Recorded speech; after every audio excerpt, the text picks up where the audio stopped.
अस्सलाम वालेकुम। उम्मीद है आप सब खैरियत से होंगे। जैसा कि अबाउट 2-4 दिनों में एफएससी के पेपर स्टार्ट होने वाले हैं, तो उनके बारे में ये बच्चे सवाल पूछ रहे थे कि बाज़ औक़ात ये होता है कि हम स्टार्ट में पेपर बड़े अच्छे से प्यारे प्यारे से कर रहे होते हैं, लेकिन जब एंड पे जाते हैं तो अचानक टाइम ख़त्म हो जाता है, तब हम क्या किया करें। इसके अलावा उन्होंने पूछा है कि तैयारी कैसे करनी है। कुछ बच्चे ये कह रहे थे कि हमने एक सारा सिलेबस पढ़ा हुआ है, हमें पता है सारा कुछ आता है, अगर हम उन टॉपिक्स को ना भी पढ़ें तो क्या होगा। वैसे अगर आपको मैं सही बात बताऊं तो आपको उन टॉपिक्स को पढ़ना चाहिए। क्यों पढ़ना चाहिए? देखें, आप जो चीज़ नहीं ना पढ़ते, आपका उसमें कॉन्फिडेंस नहीं होता। ठीक है, एमडी कैट में भी इसी तरह है। एमडी कैट में बच्चे लास्ट डे नहीं पढ़ते, लास्ट डे से पहले अगर कुछ ना पढ़ा हो तो वो कहते हैं ये वाला मेरा पॉइंट थोड़ा वीक है, ये थोड़ा वीक है। तो वीक वाला आपने नहीं करना। मतलब जब आपके पास कॉन्फिडेंस नहीं होगा, पेपर अच्छी तरह हल नहीं कर पाएंगे। पास्ट पेपर सबसे अहम होते हैं। पास्ट पेपर में स्पेशली जो चीज़ आपने करनी है वो आपने एमसीक्यूज़ करने हैं। पास्ट पेपर के सारे एमसीक्यूज़ करने हैं। जब बच्चे का एक एमसीक्यूज़ गलत होता है ना, तो मतलब उसके सब्जेक्टिव में मार्क्स कटने के चांसेस भी डेवलप हो जाते हैं। ठीक है, वो आपके सब्जेक्टिव पे भी अफेक्ट करेगा। तो आपने एमसीक्यूज़ की तैयारी फुल रखनी है। 20 एमसीक्यूज़ या जितने भी एमसीक्यूज़ आ रहे हैं, सब एमसीक्यूज़ को आपने अच्छी तरह करना है। उसके लिए पास्ट पेपर मस्ट रीड करने हैं, फुल बुक्स रीड करनी है। फुल बुक्स क्यों रीड करनी है मैंने अभी बताया। रीड करनी है, फुल बुक रीड करने का मतलब और पेयरिंग स्कीम वाले चैप्टर अच्छी तरह करने का मतलब डिफरेंट है। फुल बुक में ये है कि आपके पास सारी बुक के हर कोने का कंसेप्ट होना चाहिए, लेकिन आपने सबसे पहले पेयरिंग स्कीम वाले चैप्टर्स को फोकस करना है। इस दफ़ा जो 9-10 के पेपर हुए हैं, अभी जो ख़त्म भी हो चुके हैं, उनके पेपर्स में एक चीज़ देखी गई है कि बोर्ड में काफ़ी ज़्यादा बोर्ड्स में ये हुआ है कि उन्होंने किसी भी पेयरिंग स्कीम को फॉलो नहीं किया।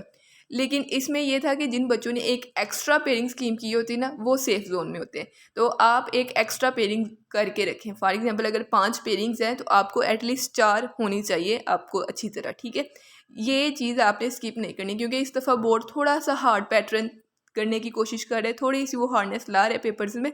अच्छी बात है, आपको भी इसके लिए तैयार होना चाहिए। ऑब्जेक्टिव अच्छी तरह अटैम्प्ट करना है।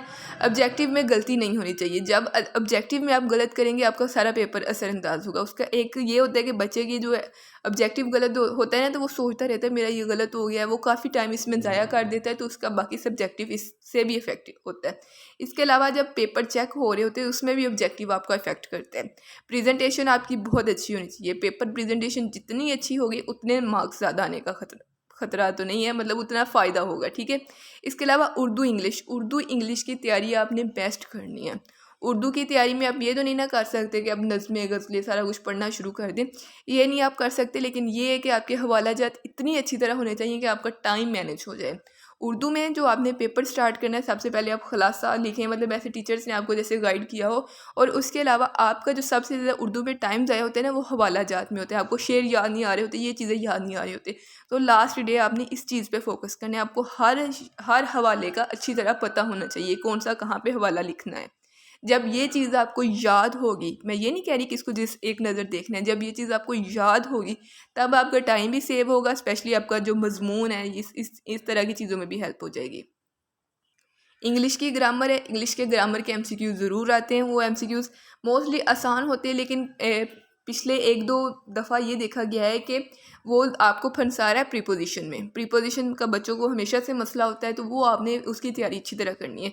जैसे लर्नर ग्रामर है, या आप किसी भी किप्स की बुक है या किसी भी एकेडमी की बुक देख लें, उन्होंने दिए होती हैं ये करेक्शंस।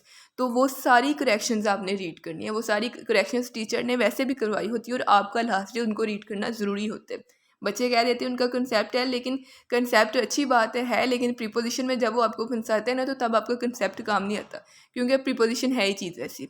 टाइम अच्छी तरह मैनेज करना है। इन केस खुदा ना खास्ता आपके साथ ये हो गया है कि आपने शुरू में बहुत अच्छा पेपर किया है, एंड पे आपके 2 लॉन्ग रहते हैं, टाइम मैनेज नहीं हुआ, तो इसको आपने इस तरह नहीं करना कि 2 लॉन्ग ही छोड़ देने। आपने सारा पेपर अटैम्प्ट करना है, गंदा मंदा कर ले एंड पे।